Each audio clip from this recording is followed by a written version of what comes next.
Sir एक पिछले दिनों सर आप मुख्यमंत्री जी से मिले थे गठबंधन को लेकर। गठबंधन की बहुत बात हो रही है, भाग्य चलो यार। चलो सर, एक क्वेश्चन ये है राष्ट्रीय राजनीति का है, जैसा कि चौधरी वीरेंद्र सिंह अक्सर कहते हैं कि राजनीतिक शुचिता और ईमानदारी और ये सब चीजें होनी चाहिए। एक तरफ देश के प्रधानमंत्री भोपाल में कार्यकर्ता सम्मेलन में कहते हैं कि एक भी भ्रष्टाचारी को नहीं छोड़ूंगा, और उसके 4 दिन बाद ही भ्रष्टाचार के सबसे बड़े प्रतीक अजीत पवार को एनडीए गवर्नमेंट में शामिल कर लिया जाता है। प्रतीक तब बनता है जब उसका जुर्म साबित हो जाए। प्रधानमंत्री यूँ तो कोई भी 70,000 करोड़ के घोटाले कर रखे हैं एनसीपी ने, अजीत पवार ने। मैंने बता दिया आपको, ये तो आपकी प्रेस की बातें हैं।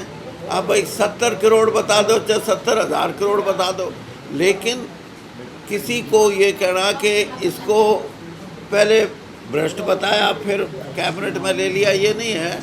और फिर इसमें तो जो कैबिनेट है वो तो शिवसेना की है, शिवसेना के साथ एक और घटक जोड़ दिया। अब ये जो चीज़ें हैं, इससे आप ये सिद्ध नहीं कर सकते कि ये भ्रष्टाचार के आदमी होते हुए और उनको कैबिनेट में ले लिया गया। ईडी ने संपत्ति अटैच की है जी उनकी। ईडी भी यही काम करती है, सीबीआई भी यही काम करती है, सीआईडी भी यही काम करती है कि जिस पे शक होता है उसके ऊपर कार्रवाई। लेकिन उसका रिजल्ट क्या आता है? पहला रिजल्ट तो यह आएगा कि उनकी जो कार्रवाई है वो कॉग्निजेबल ऑफेंस है या नहीं है, उसमें क्रिमिनल एलिमेंट है या नहीं है। अगर क्रिमिनल एलिमेंट है तो वो फिर कोर्ट में जाएगा, कोर्ट जो फैसला करेगी उसमें तो आप कह सकते हो कि हाँ। उसमें भी तीसरे नंबर पर सुप्रीम कोर्ट। और वैसे वादा माफ गड़ा भी कोई चीज़ होती है। विधानसभा हुआ, किन किन मुद्दों को लेकर आप जाएंगे लोगों के बीच में? उचाना विधानसभा चुनाव अभी उचाना, अभी तो एमपी की कर लो ना बात, उचाने का तो बाद में नंबर आएगा। अभी तो पहले 10 सीटों का है। 10 सीटों पे पहले बीजेपी जीती हुई है।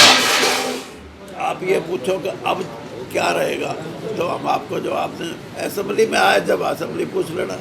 उचाना में जजपा के बाद अब इनेलो भी खोई गई है। इनेलो अभय चौटाला का कहना है कि हम सीएम पद का उम्मीदवार उतारेंगे उचाना से। हाँ, तो सीएम पद के उम्मीदवार या तो खुद अब उतर सकते हैं या बड़े ओम प्रकाश चौटाला जी उतर सकते हैं। बाकी एक मिनट, बाकी तो इस पार्टी में तीसरा कोई चेहरा मेरे को तो नजर आता नहीं। ओम प्रकाश जी पहले भी लड़े हैं, अब भी उनका स्वागत अगर लड़ते हैं तो। लेकिन आपके जब 55 साल पूरे हुए थे तब अभय चौटाला जी ने आपको आमंत्रित किया था कि आप थर्ड फ्रंट को लीड करें। हाँ, तो वो ठीक, उनके मन में ये विचार थे तो उन्होंने अपनी बात बोल दी। और सुशील गुप्ता जी भी बोल के गए थे कि वीरेंद्र सिंह जी का हम स्वागत करते हैं। तो ये सारी बातें राजनीतिक मंच पे होती रहती हैं। फैसले तो मेरे को करने हैं ना, तो मैं करूँगा। बाकी तो हमारे, और कुछ भी हो, बेशक दूसरे दलों में हो, लेकिन हमारे साथी हैं, हमारे मित्र हैं। और सुशील जी भी मित्र हैं और अभय चौटाला जी भी मित्र हैं। और कांग्रेस में तो मित्रों की कमी नहीं, सारे मित्र हैं। सर, ये बॉलीवुड से SRK जो एक शाहरुख खान के लिए यूज होता था टर्म, वो हरियाणा की राजनीति में भी आ गया है कांग्रेस में। शैलजा, रणदीप और किरण चौधरी। तो ये SRK भूपेंद्र सिंह हुड्डा को कितना डेंट पहुंचाएगा या क्या इसका प्रभाव रहेगा? भूपेंद्र सिंह हुड्डा भी उसमें SRK में वो भी शामिल हो जाए, वो B हो जाए। और फिर अजय यादव है, A भी शामिल कर लो, A B सारे हो सकते हैं। बात तो कांग्रेस की का जो संकट है, कांग्रेस संकट अपने आप पैदा कर रही है। और इसीलिए जो आज लोगों में चर्चा है कि बड़ा सशक्त कांग्रेस पार्टी उभर के आ रही है, इसके तो लक्षण अच्छे नहीं दिखते मेरे को। क्योंकि आपस में ही जब 3 एक जगह बैठ के प्रेस कॉन्फ्रेंस करें, दूसरा अपनी रैली करे, तीसरा और दूसरी जगह रैली करे, तो कांग्रेस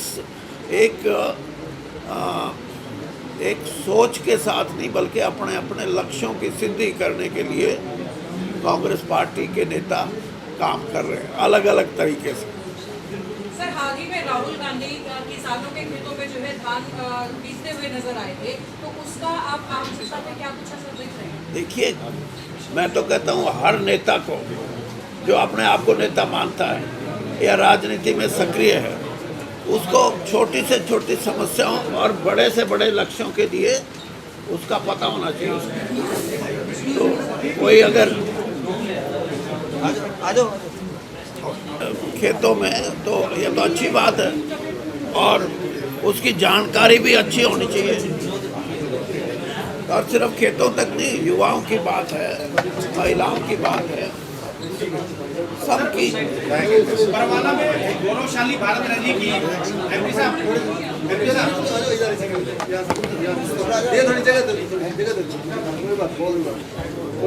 जो भारत गौरवशाली रैली बरवाला में भी आपने आयोजित की, उसमें भारतीय जनता पार्टी के हिसार लोकसभा के और आसपास से भी काफी बड़े बड़े नेता मंत्री सभी शामिल हुए, लेकिन वर्तमान में जो शामिल हुए जिनके पुत्र विधायक बने कुलदीप बिश्नोई उस रैली में नहीं आए।